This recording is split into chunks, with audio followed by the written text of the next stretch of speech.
Happy Wednesday. It's the Jam Nation podcast with Jonesy and Amanda. We put on our our international treaty hats. AUKUS, you're talking about AUKUS, our submarine deal. If anyone can analyse what this means for the world, it's us. If anyone can pick this apart and give you a nuts and bolts detail about it, it's us. It's us. We're going to attempt to do that. Andrew Winter has a new season of Selling Houses Australia. He's going to be joining us.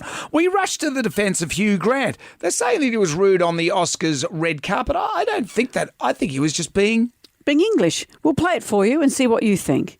Also, what's your pet trigger? The cheese tax. Some people have to pay the cheese tax. If you open the fridge, the dog comes out to get the cheese. What's your pet's trigger? Also, I might not be here for much longer after this podcast once my acting chops hits the world stage. Come on. Jonesy's in a movie and he's dreadful. I'm just spoiler alert. You know, all the greats had their knockers. Enjoy. The podcast. Everybody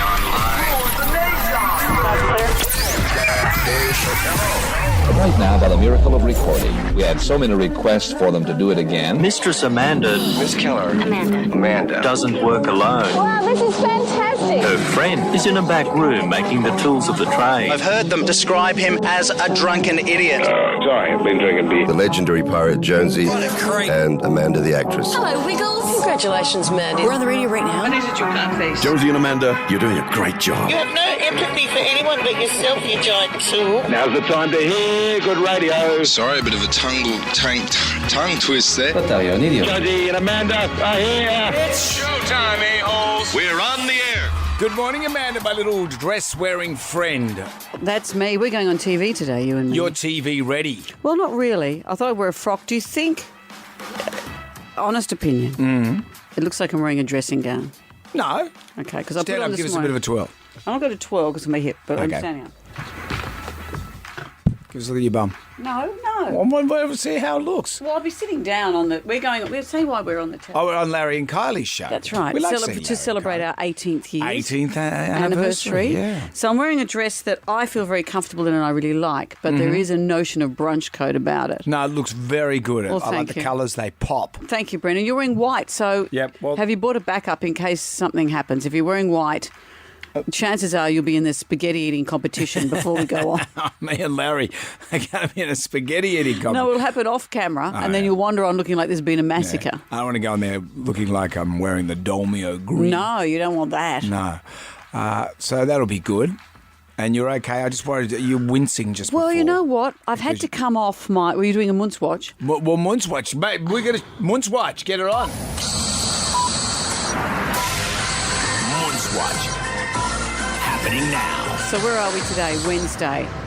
D-Day is Monday. I'm not going for the Ds, the double Ds. I'm going in for a hip. So, but I've had to come off my anti-inflammatories, which pretty much...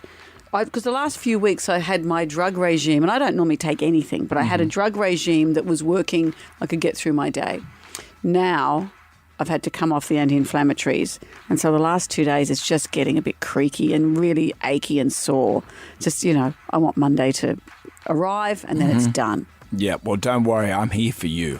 Oh, are you, Brendan, with your words? What did I say yesterday? It's word salad of concern, WSOC. You're not actually saying anything, but you're saying words of... You may as well just call out, concern! Just send me some flowers with concern written on a card and I'll know where we I are. know you're off the pain meds, so you're going to be like a bit like a bear with a sore hip. And I don't want to... I liked you before when you were cocaine bear. You were loaded up on the meds. And now you're off the meds. But I want you to be okay. Well, thank you, Brendan. What a charming thing. I want you to be okay. Why do you don't work for Hallmark? I don't know. I want you to be okay. What a generous, I want you to be thoughtful comfortable. thing. Anything I can do for you, just ask. Okay. You just ask. You know what? I'd really like a cup of tea. I will make you a cup of tea. That will happen All for right, you. thank you. That's all I require from the likes of you. And I will get you through this radio show. I am here for you. Okay. We've got Instagram that makes its return today. We do. We've got lots of things happening on the show today. Andrew Winter's going to be joining us. I like Andrew Winter. He's a Winter good is man. coming. And we can't do anything.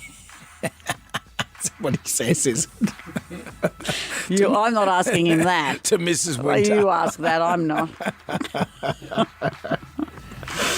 Blame it on the pain meds. I haven't even had any. We can't do anything until we do the To have Magnificent. taken off to HR.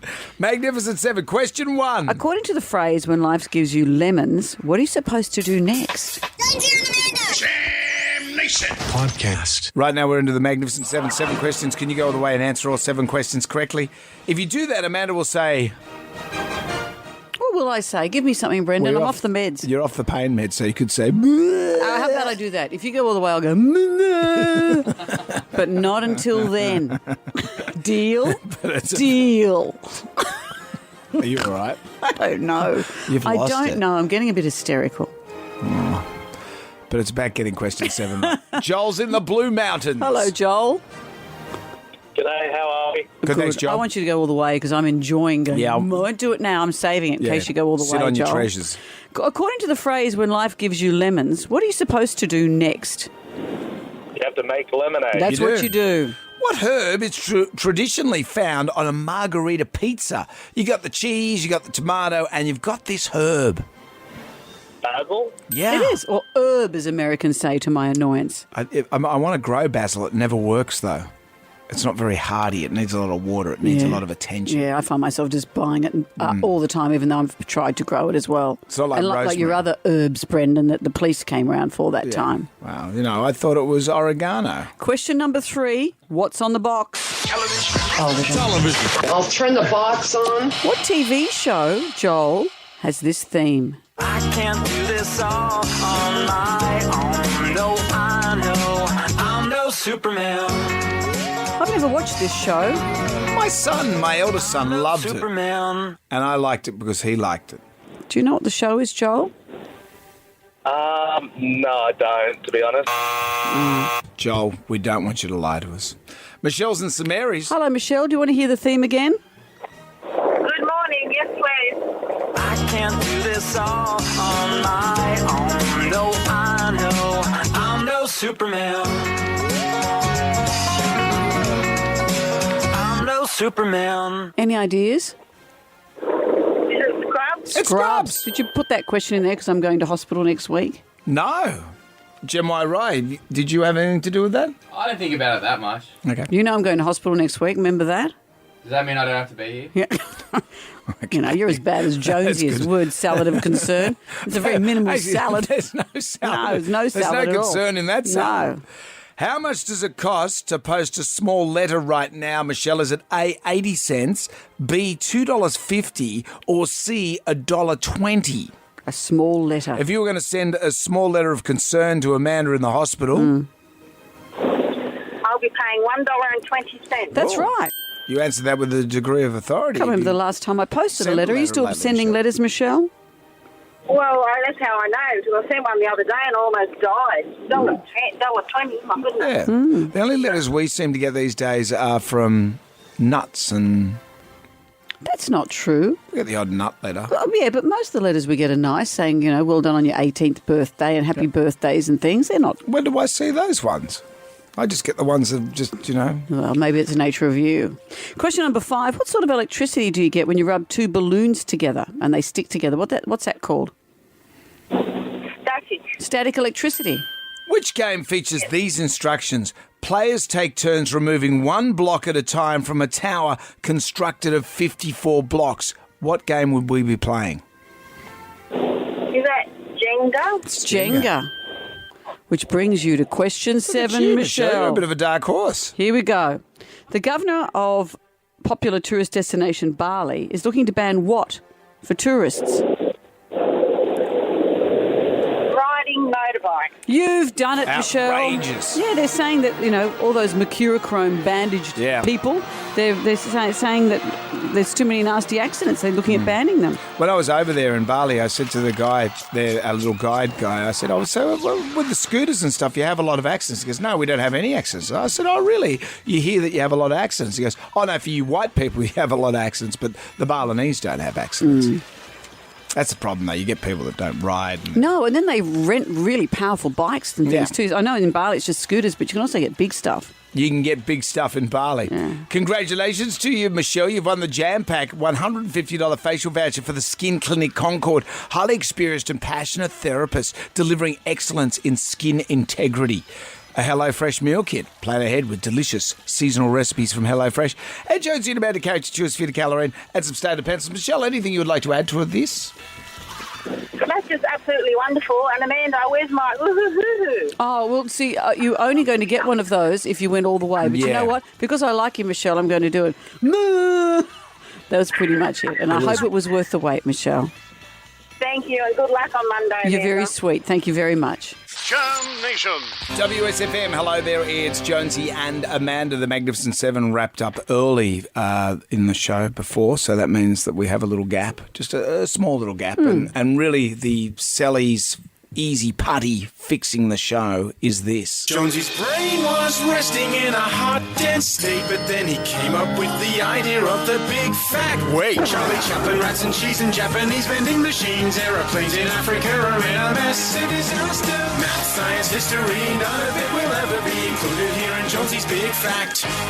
The average person spends 3 years of their life on the toilet.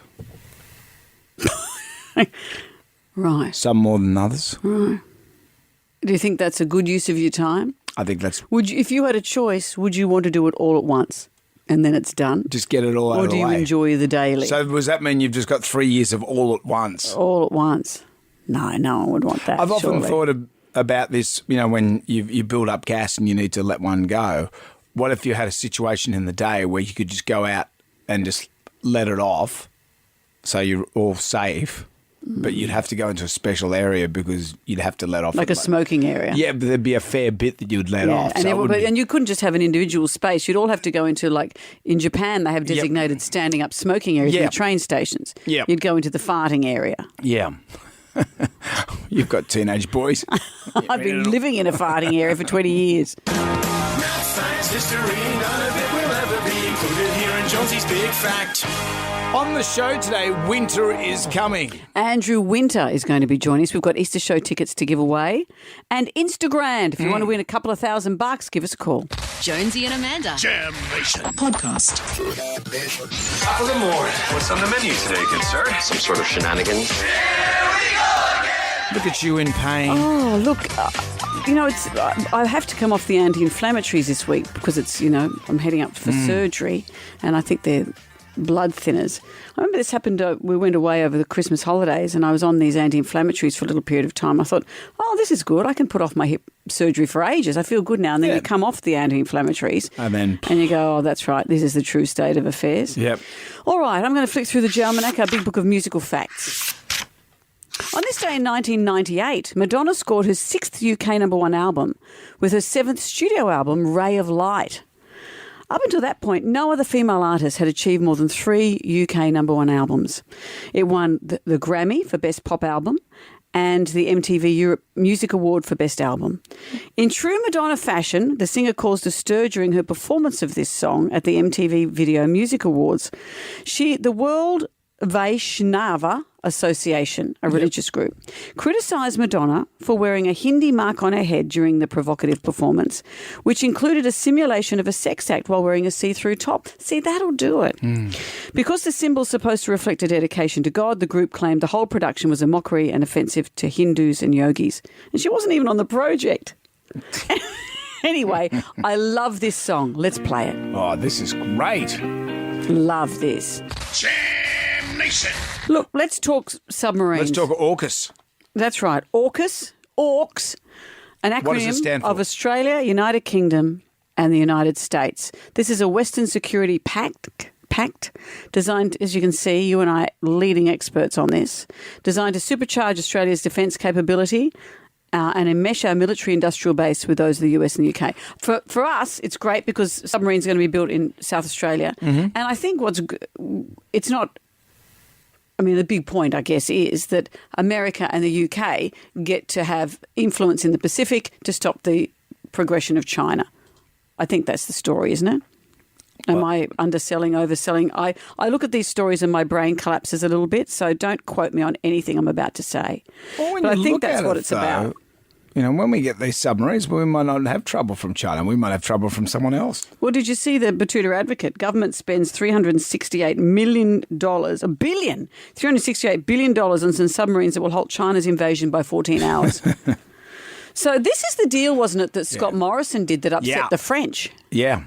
And ScoMo did the right thing there. And poor old ScoMo had to live through the ignominy of Joe Biden forgetting his name. Remember that? Thank you, Boris. And I want to thank that fellow down under. Thank you very much, pal. Oh. You know, you so might Anthony just got an Albanese old mate. now goes in and sits at the table and shake hands with him and all the palaver. Albo's living the dream. Absolutely. So $368 billion between now and the mid-2050s. If I'm still doing this show. I've only got 2 hips that can be replaced. Do you know what you'll be? You'll be 81. In the 50s, in 2050. Is it 2040 when the thing comes through, the submarine? The first one's 2040. Well, they're saying between now and mid-2050s. Yeah, between now and mid-2050s. Australia's going to spend $9 billion over the next 4 years. Where's it coming from? Do we just generate money? Or is that already in our defence spending and we take it away from the pens at base and spend it on submarines? I don't understand. But luckily you and I don't have to understand this. Let's talk about submarines, though. I saw a TV show, a great show about a murder in a submarine called Vigil. It was an English show.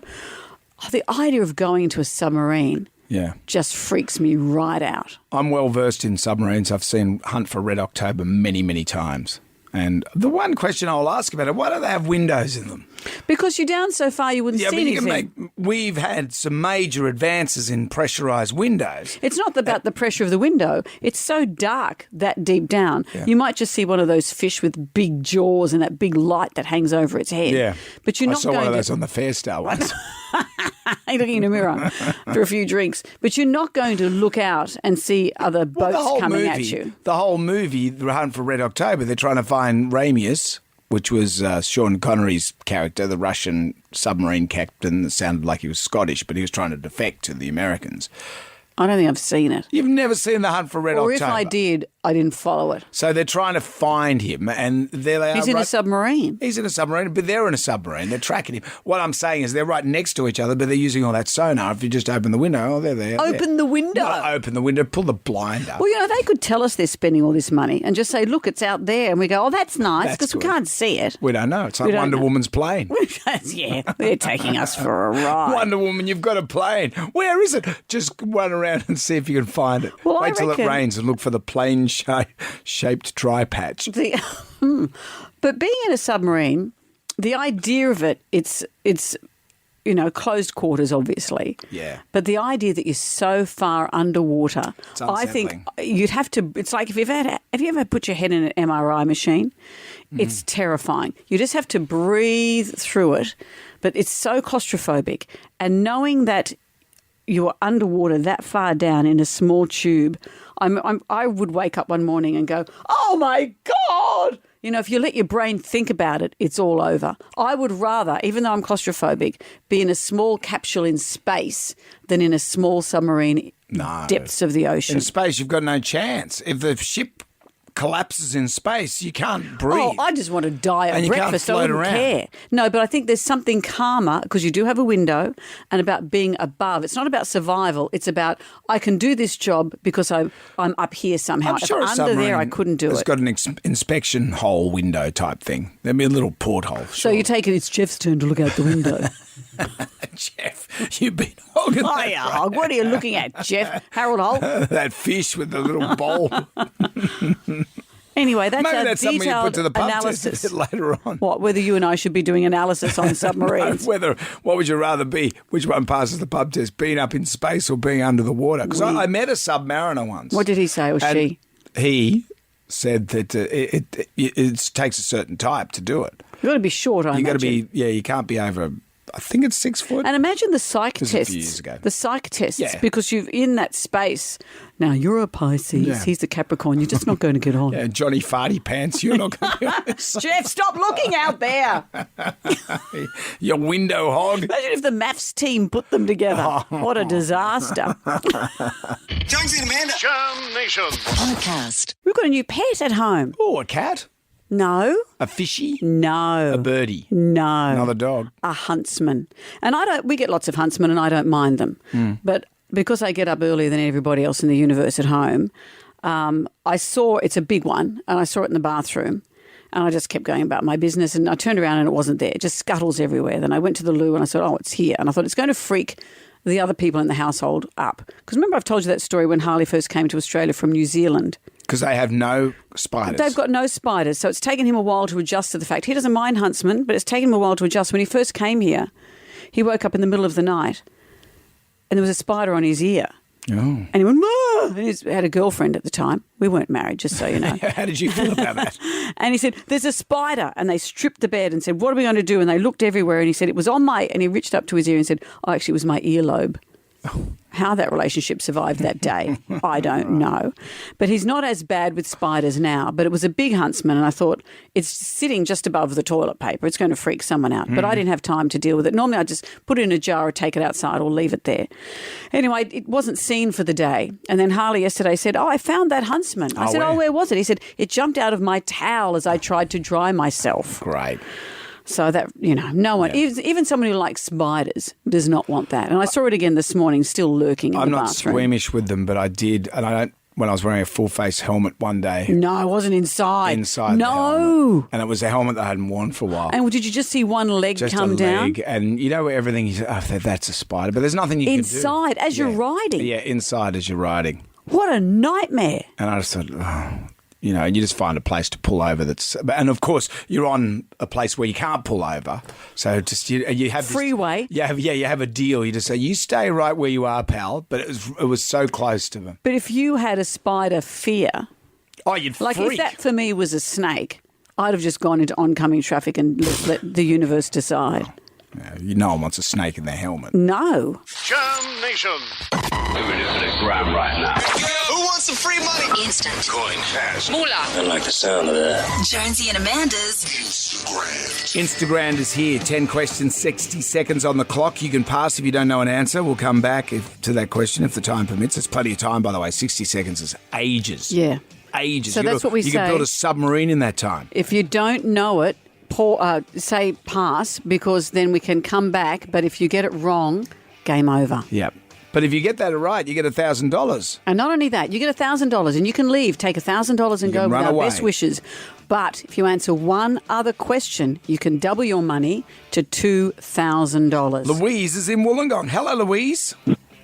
Good morning. Hello, Louise. So you understand all the rules. Amanda. We've got 60 seconds, 10 questions, and as Jonesy said, that generally is plenty of time. So if you're not sure, say pass and we'll come back, okay? Okay. All right, Are you ready they easy today? I think they're, look, it These depends. are pretty easy, Louise. I reckon you'd get these. You say that every day. He does. And some things might be easy for you and not for others. So But Louise, we all have our own field I would of never put knowledge. you through anything that I haven't put through myself, and I don't think So you're going to have a prostate I'm not exam, the sharpest Louise. tool in this shed, but did I not get all these questions right? Okay, you ready? Yeah, I did get all these questions did, right when but we did you're the sitting test. here focused. It's different for people that phone in. Well, but Louise can be just as focused. All right, Louise, focus. Okay. You ready to start? I'm focused. Yes. Here we go. Good luck. Question 1. What do you call a baby cat? Kitten. Question 2. What biscuit company makes Tim Tams? Arnott. Question 3. What's the colour best associated with St Patrick's Day? Green. Question 4. Who hosted the Oscars on Monday? Pass. Question 5. Which Sydney AFL team made the grand final last year? Sydney Swans. Question 6. A male witch is called what? Pass. Question 7. Whose face is on the cover of the book Spare? Prince Harry. Question 8. What do you call the Friday before Easter? Good Friday. Question 9. On what street would you find the character Elmo? Sesame Street. Question 10. Coco Chanel started which luxury fashion brand? Gucci. Oh! Coco Chanel started Chanel. Chanel. Oh, Louise, I'm sorry. The ones you passed on, Jimmy Kimmel hosted the Oscars, and a male witch is called a warlock.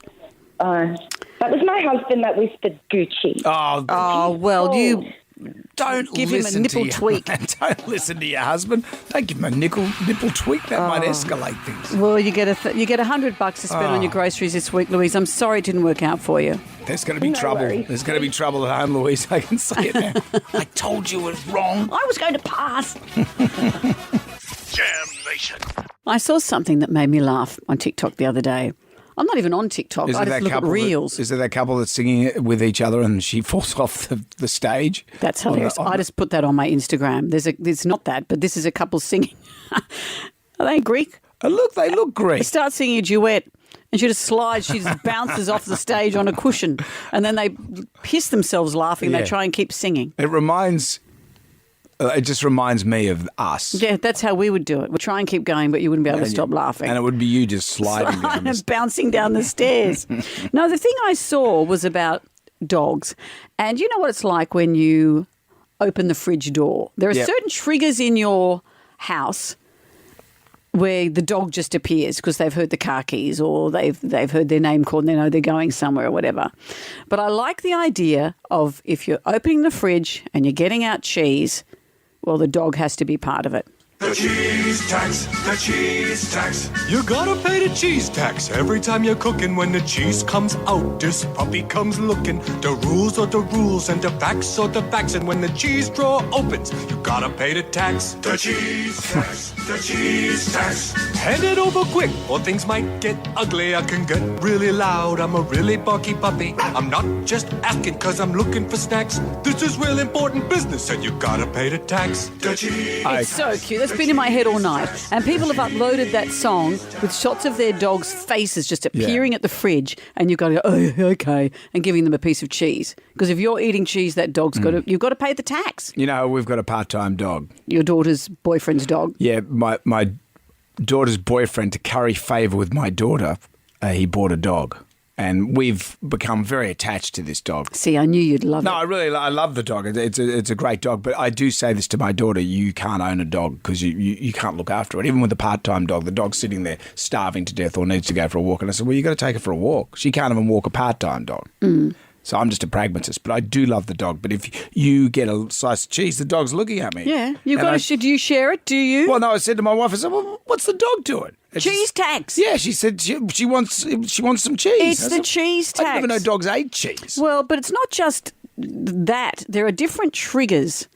If you want your dog to come home, maybe, and the dog's outside, you want to call the dog in. Sometimes it's it knows the sound of maybe a particular bag where the snacks are kept, or it hears the car keys. What's your pet's trigger? What is it that sets them off, and they know there's an adventure to be had, or they're there in a second? House is completely still.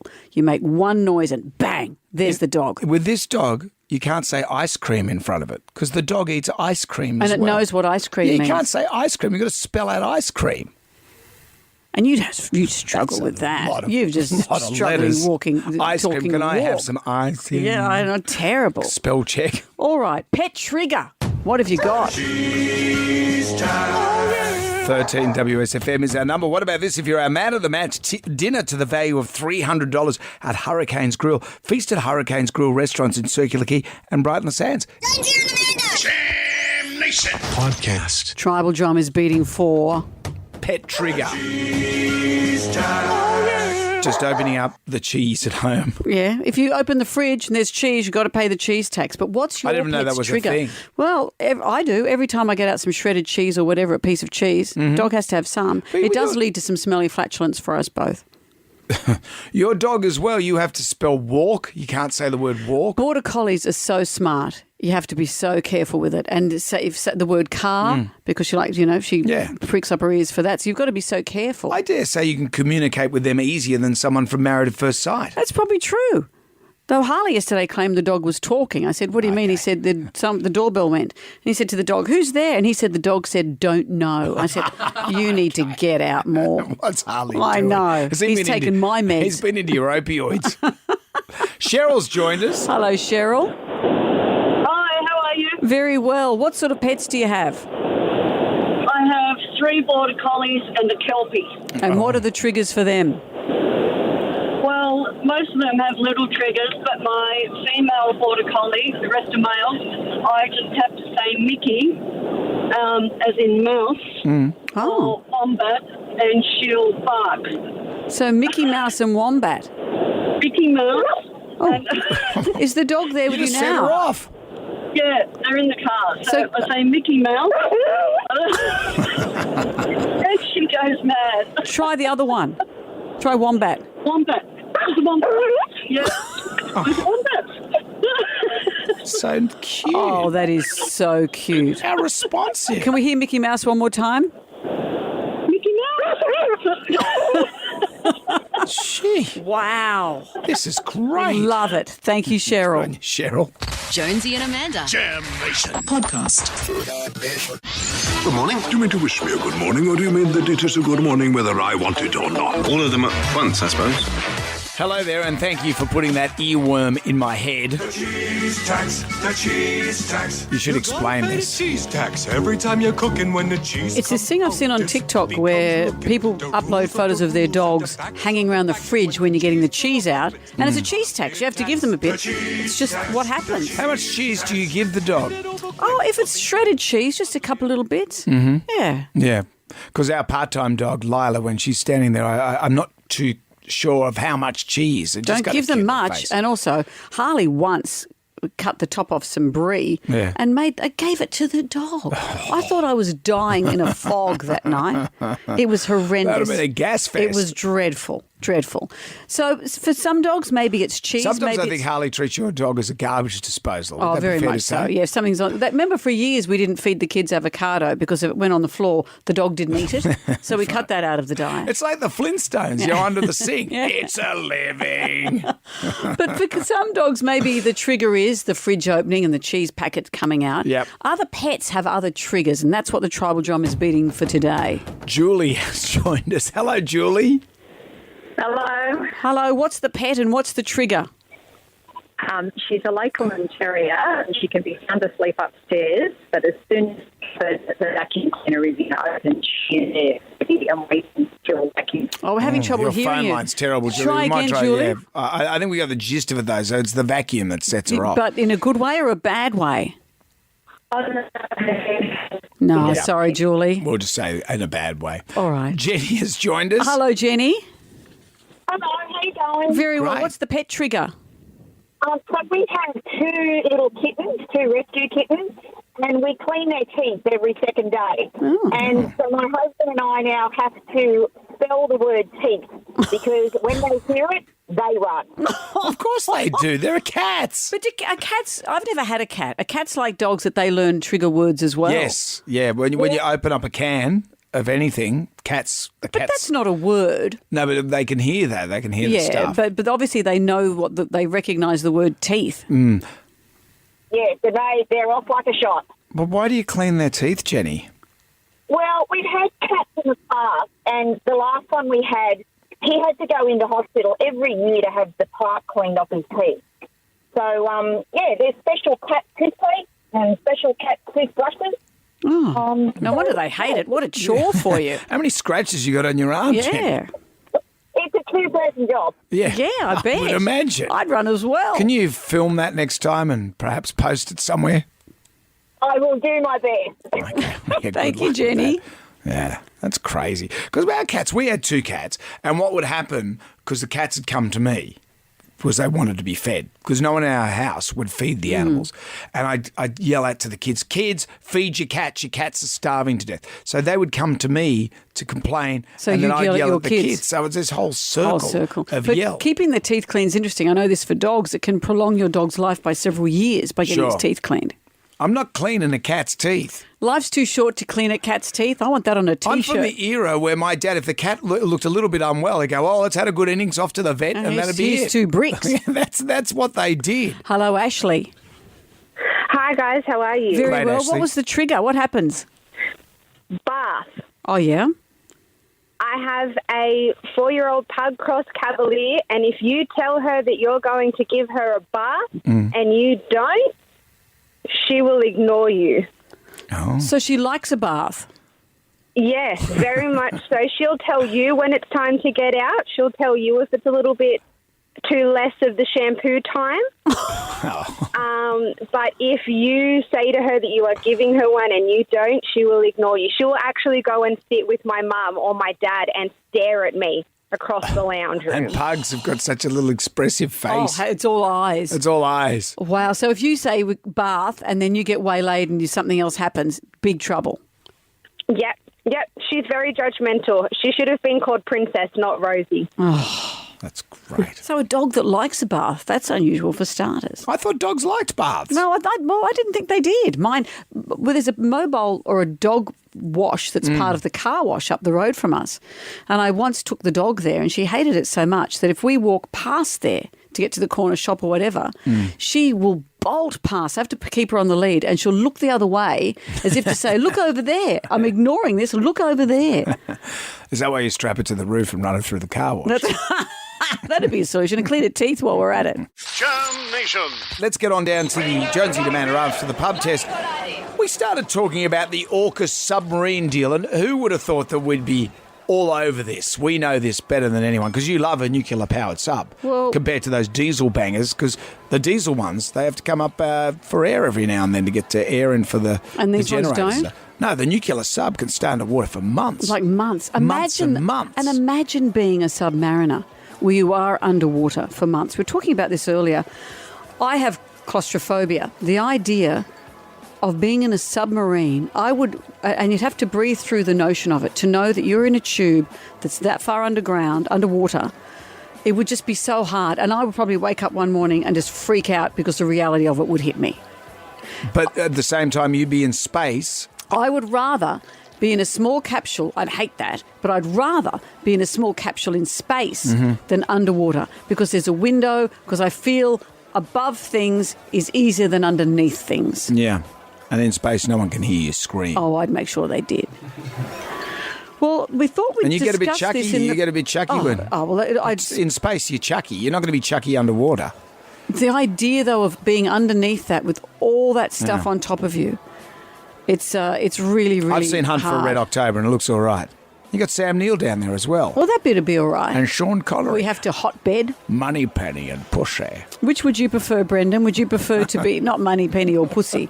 Would you rather be underwater or I'd rather up be in underwater space? because you've got a fighting chance. If something goes wrong with the ship, it's not about there's anything. a fighting chance that you might you might pop to the surface and you'll be okay.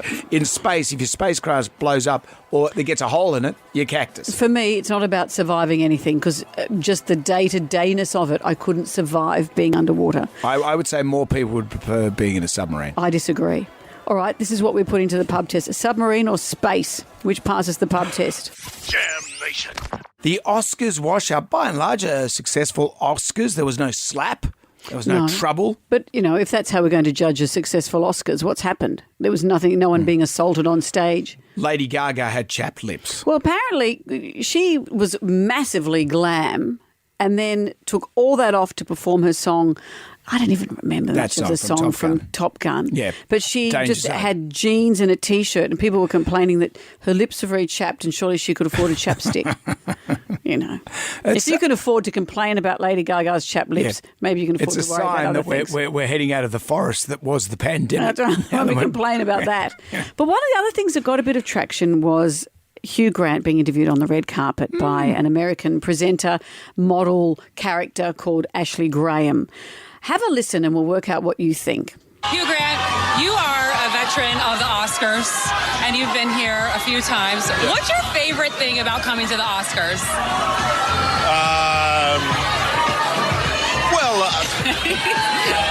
It's fascinating. The whole of humanity is here. It's Vanity Fair. Oh, it's all about Vanity Yeah. Fair. Yes, that's where we let loose and have a little bit of fun. What are you most excited to see tonight? To see? Yeah, well, I know that you probably watched a few of the movies. Are you excited to see anybody win? Do you have your hopes up for anyone? No one in particular. Okay, well, what are you wearing tonight then?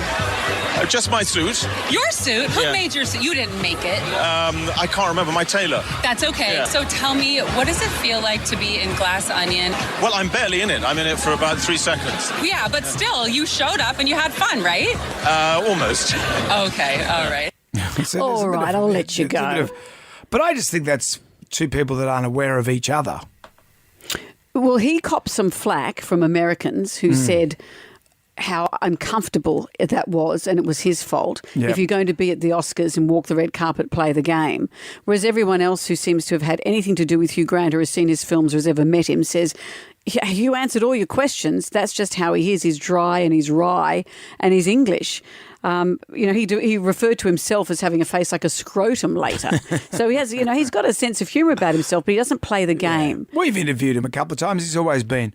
He's slightly dismissive. But English dismissive. I wouldn't say he's the greatest interviewer in the world. He's not the greatest talent for an interview. No, but having said that... he doesn't come running in with enthusiasm. So on a scale of, say, Harrison Ford, who I liked but you didn't... brought a book in case we bored him. And Heath Ledger... who peeled an orange on television instead of answering but questions. Heath was a different kettle of fish. I think there was other stuff going on there. But if they're being paid to promote things and on the red carpet you turn up at the Oscars to play the game. But when we interview these people, I feel for her, we're not here as fans. We're not like fangirls going, all we want is some chemistry that we can play on the radio. Yeah. That's all you want. I saw that Julia Sawala, who played Safi in Ab Fab. Yes. She said, I'm feeling protective of Hugh Grant today. I worked with him many years. He was an absolute joy, a hugely gifted actor. He's kind, he's funny. Let's not forget his relentless campaigning for those who've been hacked by the British press. He's the epitome of a true gentleman. Leave him alone. So his English friends and fan base have come to the fore saying, no, you don't get it. He's just English. He's English. Let him go. That's what happens. Maybe he should have worn some big collar and had incredibly dry lips and had the trifecta. Then you get people talking. That'd get people talking. Jonesy and Amanda. Jam Nation. Podcast. We're not gonna take it. I want you to get up right now. I feel like I'm taking crazy pills. Go to your windows, open them, and stick your head out and yell, I'm as mad as hell. I'm not gonna take this anymore. Down at the Jonesy and Amanda Arms for the pub test today, the AUKUS submarine deal, and what does it mean?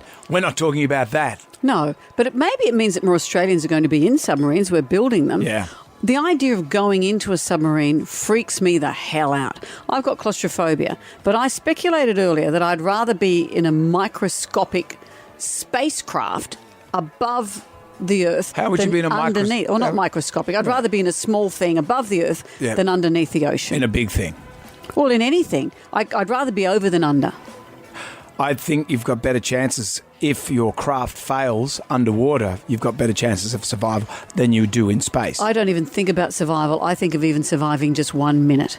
So the pub test, submarine or space? Which one passes? Without a doubt. I couldn't even go under the Harbour Bridge tunnel. The tunnel went underwater initially when it was first made because of the water side of it. Oh, space definitely passes the pub test. I'd rather soar to great heights and be in the depths of the unknown. It'd have to be space for me. I'm 6'4". I couldn't even fit in a caravan, let alone a submarine. Definitely got to be space. I struggle even driving through the Sydney Harbour Tunnel when you stop in the middle when you're in the water and the traffic stops. Oh, definitely space because you weigh less in space. It's all fun and games. She's got a point. And also in the tunnel, the harbour tunnel, it's not a tube that just runs along the seabed. Isn't it?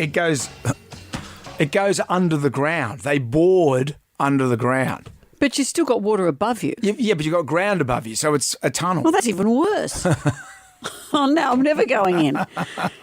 Just stick to the bridge. I'll stick to the bridge. Because they've never failed ever. Jam Nation. So what is this I hear about you being in a movie? I'm in a movie again. What was the last one? I've been in movies before. You were in Fat Pizza. Versus Housos. Fat Pizzas versus Housos. And who'd you play in that? I think I played the Premier. If you can't remember, how is anyone else going to keep up? It was a big role. It was a big role. What did you do? I did press conferences and I toured the facilities and I picked up slack and I made comments. No comment. Well, except for there. I made no comment. I was pretty good in that. And you know what? I've taken a lot of succour from Jamie Lee Curtis because she's, 58? 63. 63. Or 64. 64. Most of the winners, the top 4 winners this year were all people over the age of 50. Yeah. That's pretty inspiring for someone like you who's just beginning your path to stardom on the screen. Well, that's That's the thing. Remember years ago I said to you, I could have been Cher. Yeah, you said that to me without any humour or irony. I could have been Cher. I could have been I didn't know how Cher. to take that. And I once, could have been and Cher. once I shared a dream with you and you laughed and I said quite seriously, I didn't laugh when you said you wanted to be Cher. No, what I'm saying is sometimes, it's like A Star Is Born, Lady Gaga and that. Sometimes the ball just doesn't bounce in your court. It just doesn't happen. And you've got the talent, you've got everything else. Have you? But they'll give the job to Grant Denyer. Right. Or Osher Ginsburg. But do you have acting chops? I think I do. Hearing you say no comment doesn't convince me. Hang on, let's hear that again. No comment. I think I sound actually, I am convinced. It's terrible. What do you mean terrible? So who are you in this new film and what is it? So this is a new movie by Jason Stevens. Jason Stevens, a former footy player, but he's parlayed that into being a movie director. He had that other movie that they had. They Might Be Comets. Was it Comets? That one? Might be Cretins. No. Remember that talking one? about you, not him. No, the Comets movie. Mm-hmm. Anyway, that was really good. Don't laugh.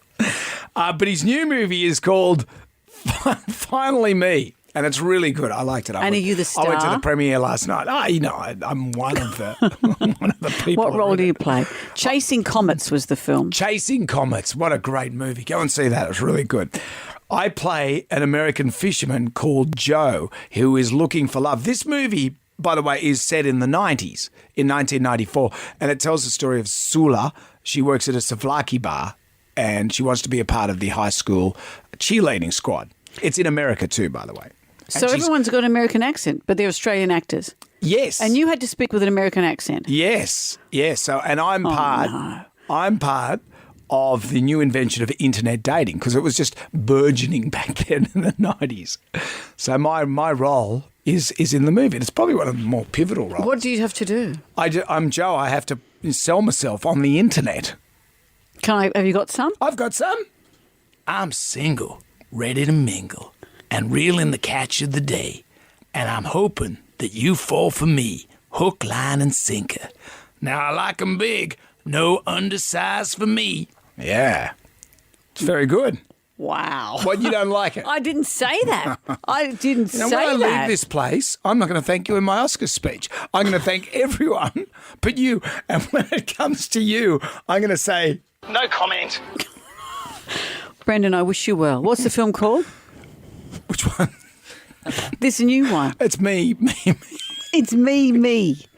It's me. It's finally me. Okay. Go and see it. It's really good. And is that your only bit in it? So it might be all right. I didn't stay to the end. No, of course it is. No, I watched the end. That's the But, that's the only bit we see you in? Yes. Okay. So there's hope for it. You're just jealous. I'm so jealous. You're just jealous. So jealous. I'll be like little Short Round from Indiana Jones, and you'll be sitting there going, fuming at home in your rollers, your face mask. That'll be me, Brendan. Yeah. You say, I used to know him. I used to know him. Now there he is hugging Harrison Ford inappropriately. Jam Nation. Well, with a backdrop of rising interest rates, falling real estate values, financially strapped homeowners, our next guest really has his work cut out for him on the latest season of Selling Houses Australia. From all around Australia, every episode in their 15th season reveals a unique troubled property and its owners in desperate need to sell their homes. The genius who makes all of this possible is none other than Andrew Winter. Hi, Andrew.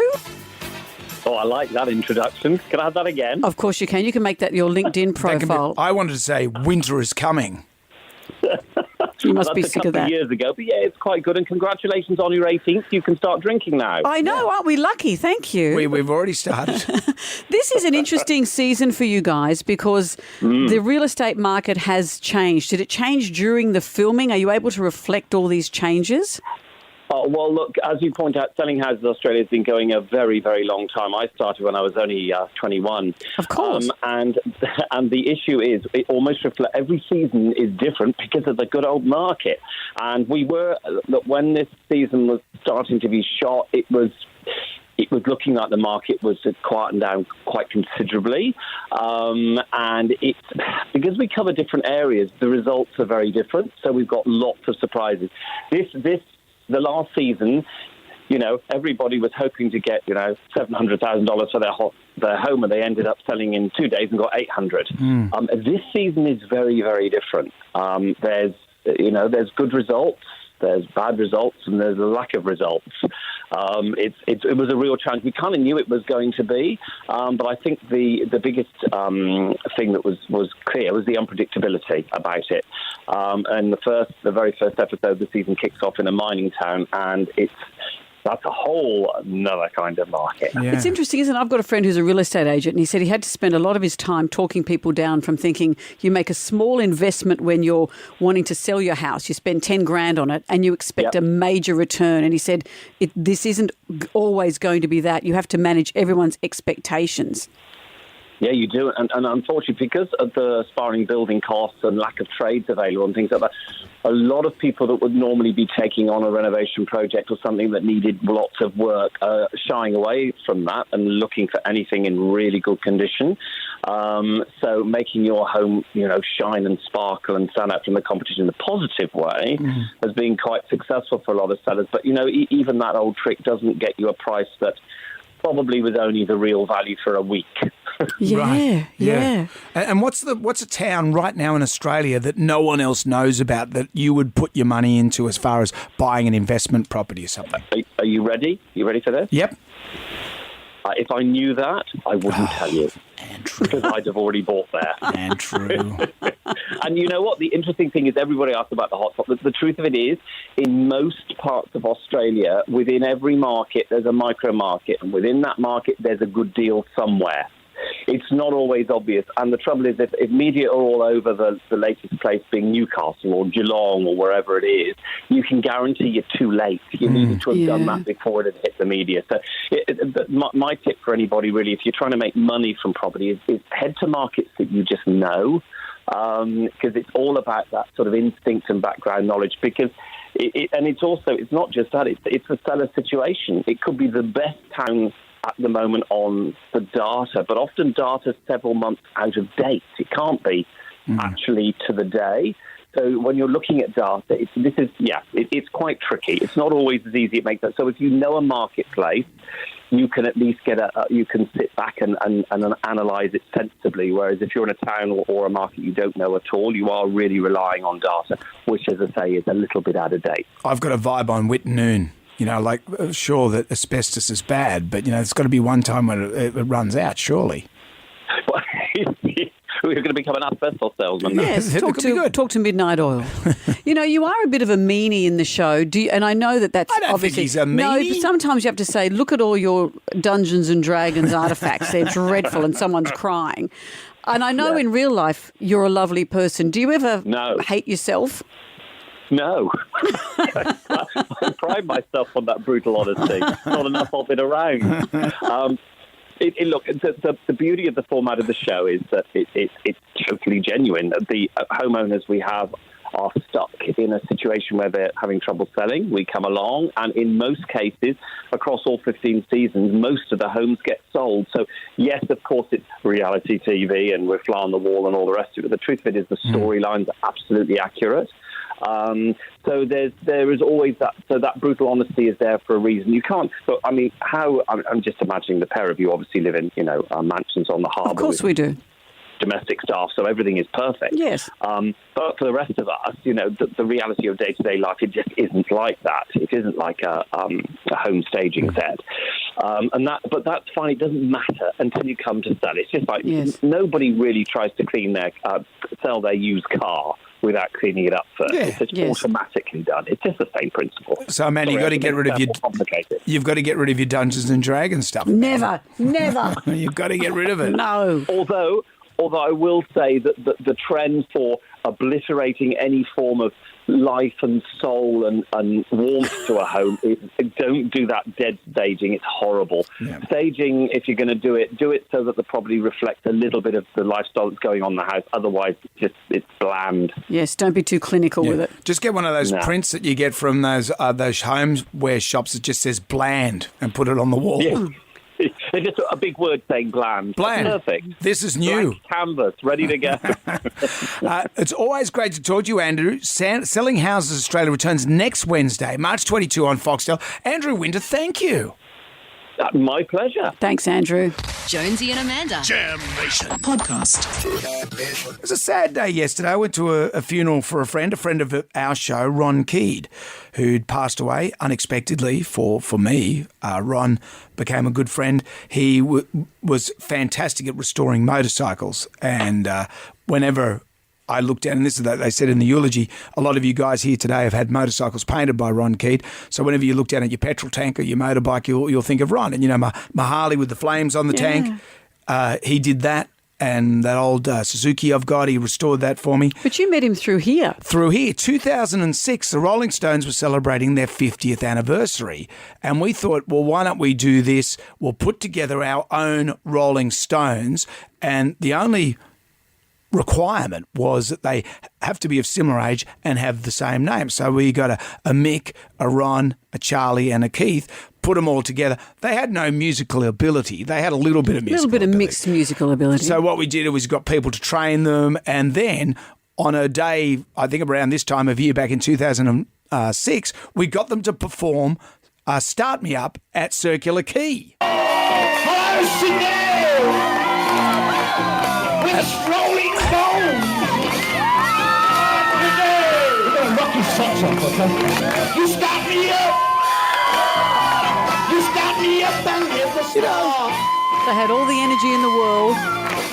And Ronnie was on the mouth organ, which I know the Rolling Stones don't have, but the boys did well, and I think early morning commuters appreciated their chops. So it was sad that Ron passed away, but I just mentioned before about the uniqueness of yesterday.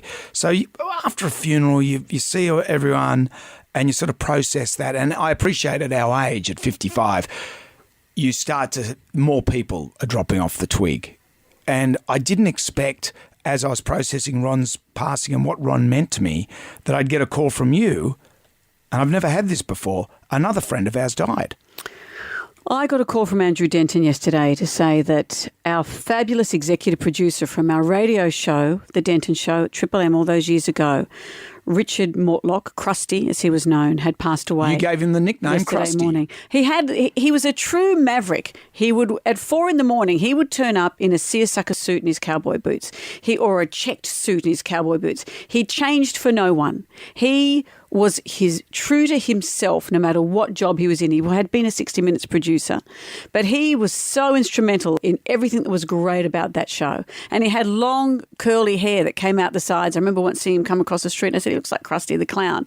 Therefore, he was known after that as Krusty. But he was, as I said, a true maverick. One of the funny moments I remembered with him was I think you know this story too, Brendan. We had a thing of a tape line where people could phone in and leave messages, get listeners to call in. It was at the Rumour Mill. It was the Rumour Mill. And we recorded a message saying, "Hello, thank you for calling. Please leave your message." And every morning, this is how old the technology was, he had to go and retrieve the messages from the cassette. And something had stuffed up with the cassette and he was pressing all the buttons and swearing his head off. And then someone alerted us to, you might want to check your message. All he'd done was record himself going, F. So everyone that called up, all they got was him swearing. But he was absolutely a giant character, one of a kind. I've known his wife Marion also for years. His 2 daughters, I know he's a grandfather now.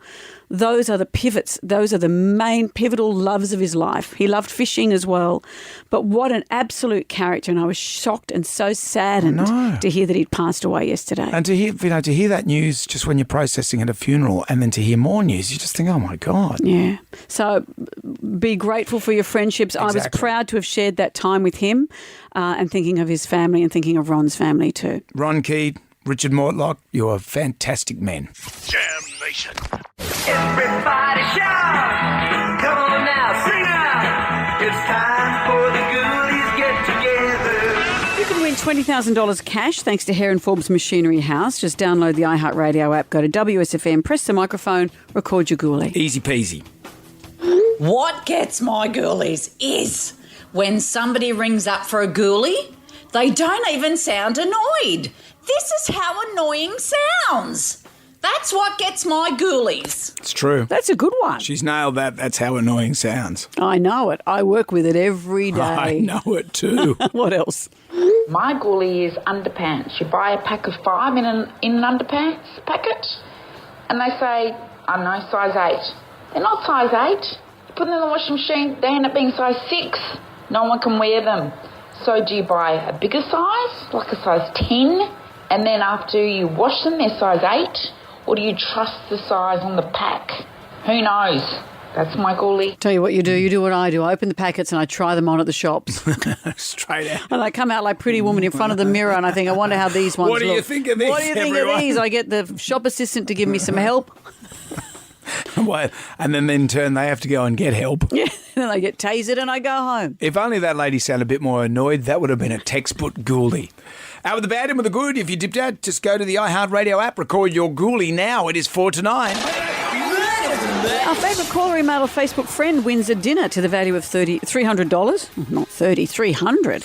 At Hurricane's Grill. Feast at Hurricane's Grill restaurants in Circular Quay and Brighton Le Sands. You also get that Jonesy and Amanda tea towel and 18th birthday key ring. I've become obsessed with this cute video that's going viral on TikTok. People upload pictures of their dogs paying the cheese tax. Every time you open the fridge, you have to give a dog a piece of cheese. Yeah. I don't play it again. Oh, I love it. You gotta pay the cheese tax every time you're cooking. When the cheese comes out, this puppy comes looking. The rules are the rules and the facts are the Is it going to be in your head all day? Yeah, I know. You've got to pay the tax. Yes, etc. So for some dogs, the fridge opening and the cheese coming out is the trigger. But what's your pet trigger? Here's Cheryl from Snowy Mountains. My female border collie, I just have to say Mickey, as in mouse, or wombat, and she'll bark. So Mickey Mouse and Wombat. Mickey Mouse. And Is the dog there with you just now? sent her off. yeah, they're in the car. So I say Mickey Mouse. And she goes mad. Try Wombat. Wombat. Wombat. Yes. Wombat. So cute. Oh, that is so cute. How responsive. Can we hear Mickey Mouse one more time? Mickey Gee. Wow. Mickey Mouse and Wombat, that's a new breakfast show. Tell you what, though, it makes watching Disney noisy at home. Righto, you two. That's enough. We better get out of here because we're going to be on the TV. We're going on the Larry On and the Kylie TV. show. I'm having my smash repairs done as we You speak. look good. What Thank about you. me? I want to be TV ready Would a too. brush kill you, Brendan? Quick brush over the face. What time are we on Larry and Kylie I show? think 10:30, 10:20, something 10:30. like that. So if you're, not, 10:20? if you're in an airport lounge or you're in jail, you can watch it. Enjoy us and just imagine what we're saying with the volume down. Well, of course. Looking forward to it. Ugly Phil's We're up on next. it, by the way. Phil had a big birthday yesterday, so Yeah. in your thoughts, wish him a happy birthday. We'll be back from 6 tonight for Jam Nation See when you we're not then. on Larry and Kylie show. Good day to you. See ya. Well, thank God that's over. Goodbye. Goodbye. Wipe the tear, baby dear, from your eye. Catch Jonesy and Amanda's podcast on the iHeartRadio app or wherever you get your podcasts. One swallow, ching, ching, oh, ching, ching, goodbye. Jonesy and Amanda. Jam Nation. Podcast. Catch up on what you've missed on the free iHeartRadio app.